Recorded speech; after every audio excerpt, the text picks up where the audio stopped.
Salve, salve, gente boa!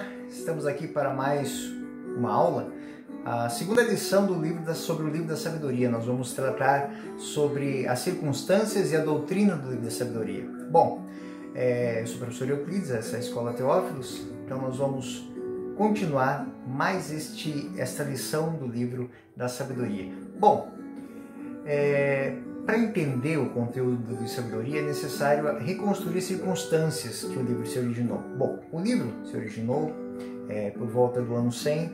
O autor tinha como principal intento não deixar que os seus concidadãos se pervertessem por uma situação cultural totalmente diferente e que excluía a presença e a manifestação de Deus na história. Então, essa é a ideia. Agora, do que ele tinha, contra o que ele estava lutando? Bom, em 340, 350, foi fundado Alexandria, no Egito. E muitos judeus foram se estabelecer nessa cidade. O que acontece? Era um centro de cultura mundana, filósofos, práticas idolátricas, práticas do paganismo puro estavam lá. Então, era uma colônia muito próspera. Então, a riqueza estava lá. Então, todo mundo queria ir para lá para crescer na vida. Mas, porém, a ideia desse sábio, isso não é tudo. Então, ele queria que os judeus no Egito, que conviviam com filósofos epicureus, materialistas, com pagãos e com toda aquela idolatria, não se deixassem perverter. E aí o que ele faz? Ele mostra que a sabedoria de Israel é uma sabedoria, de fato uma sabedoria tão grande quanto as dos pensamentos dos filósofos, tão profunda quanto a dos... E que as práticas religiosas de Israel são de fato verdadeiras práticas e que não estão abaixo daquilo que se vê nas idolatrias. Então, ele mostra um caminho de fidelidade, um caminho de estar arraigado às suas verdadeiras origens. E aí é todo aquele pensamento, toda aquela releitura que ele faz através do Midrash da história de Israel. Israel que já esteve no Egito, Israel que já experimentou do Egito e que se tornou escravo do Egito. Ele vai fazer essa menção para dizer que uma vez nós fomos libertos dessa escravidão. A escravidão agora não é mais uma escravidão por açoites, mas é uma escravidão cultural, maneira de pensar, que não condiz com toda a caminhada que o povo de Israel já fez. Porque, assim, você está vivendo no meio de um povo, no meio de uma cultura, e querendo ou não querendo, dia após dia, algumas coisas vão entrando na sua vida. Então, eles corriam um período de ser tentados e absorvidos pela civilização, pela cultura desses povos. Muitas vezes eles eram até desprezados, tidos como obtusos, que não conseguiam ver o que os outros viam. Então, esse é o pano de fundo do livro da sabedoria. Em vista disso, o judeu de Alexandria, no século I, escreve o livro da sabedoria. Em suas primeira e terceira partes, no fundo, é uma apologia à fé judaica e à providência divina. E como é que ele faz isso? Ele reconta, ele faz uma memória do passado glorioso de Israel. Ele mostra como Israel foi liberto. O autor, ele queria persuadir o povo de Israel, os seus correligionários que habitavam naquela cidade, a não adotar os costumes pagãos. A parte central, no capítulo 6 e 9, tem uma finalidade apologética, mas aí é uma exaltação da sabedoria. E aí ele está lutando de fato com o pensamento epicureu e materialista que estava lá. Ele vai falar que aos leitores, que a sabedoria judaica não é inferior a filosofia grega, nem a filosofia dos epicureus e dos egípcios. Ela é, por si só, a sabedoria. Ela é muito maior. Ao contrário, ela é mais nobre, porque ela tem origem não na mente humana, mas na inteligência de Deus, no saber de Deus. Ela é a própria manifestação de Deus na história. Então, é familiar a Deus essa graça que foi dada, ou seja, é vontade de Deus que o homem receba a sabedoria como dom e exercite essa sabedoria na sua vida. Então, o autor do livro da sabedoria, ele se opõe à sabedoria grega, se opõe aos ritos mistéricos das religiões pagãs e coloca a sabedoria como manifestação de Deus, como forma de Deus se fazer presente na história do povo de Israel. Ou seja, o reto agir, o reto pensar inspirado por Deus é por si só o maior dom da sabedoria do homem. Do ponto de vista doutrinário, a sabedoria é de grande importância, porque a imagem da sabedoria, ela se manifesta na vida presente, mas prepara o homem para a vida póstuma. A concepção de Sheol, que ainda é presente em livro de Jó, em Eclesiastes, agora é substituída por uma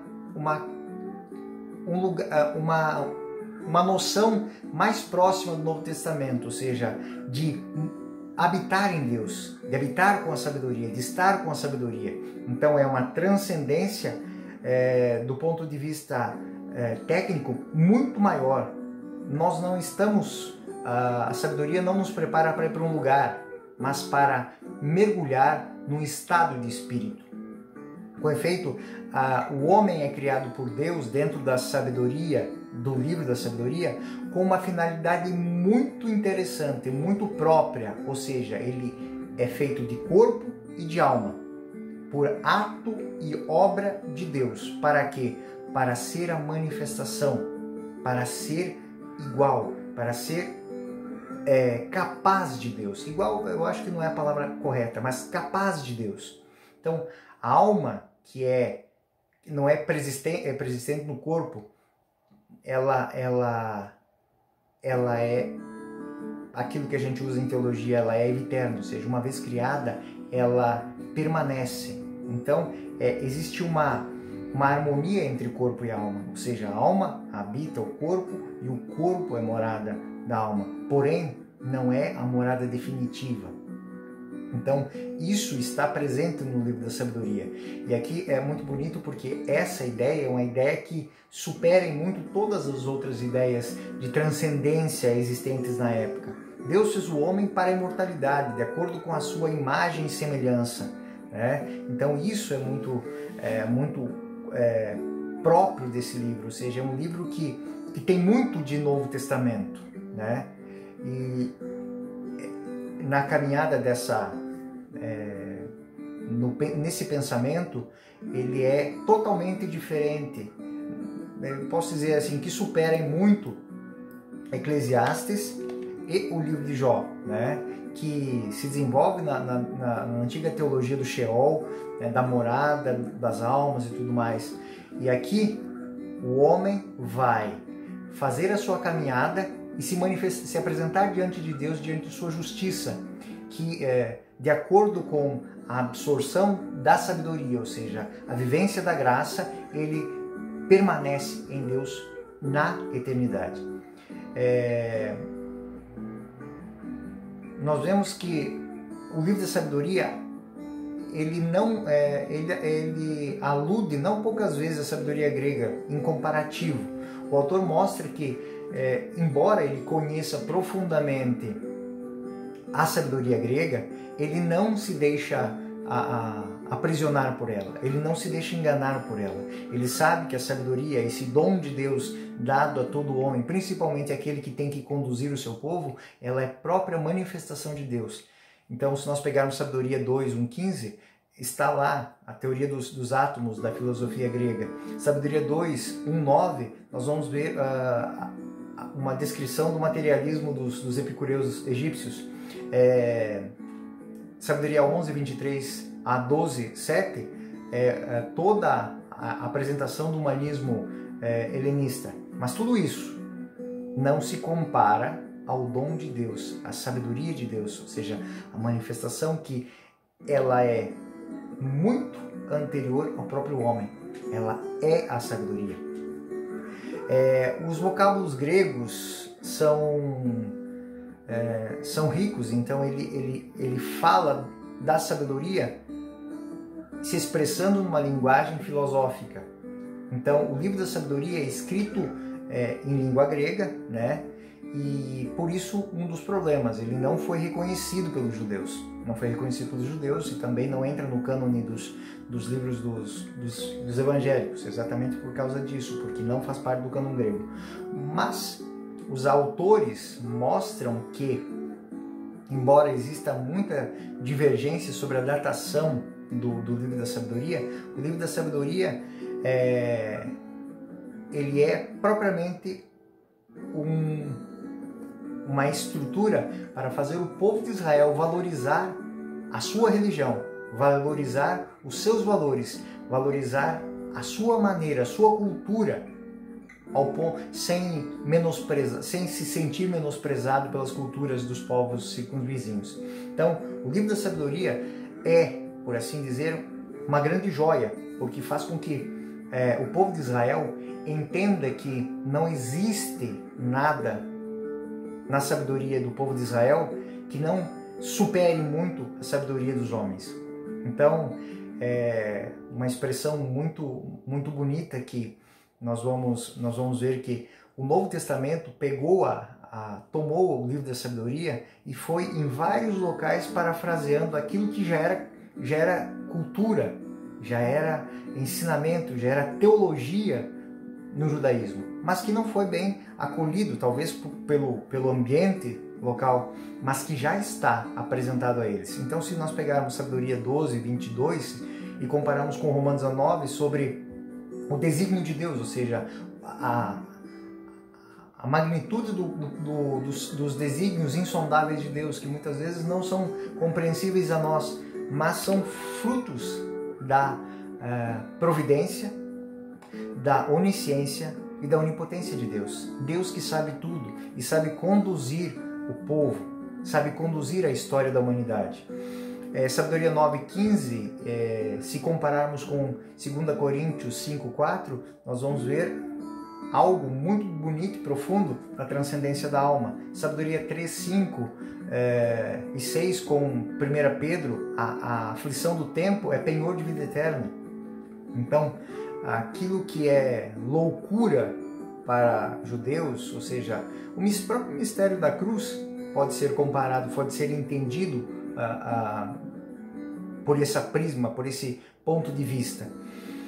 Sabedoria 7:25-26 com Hebreus 1:3, a sabedoria é a personificação do verbo redentor assentado na glória. E sabedoria 7 com 1 João é a sabedoria personificada do verbo eterno. Então,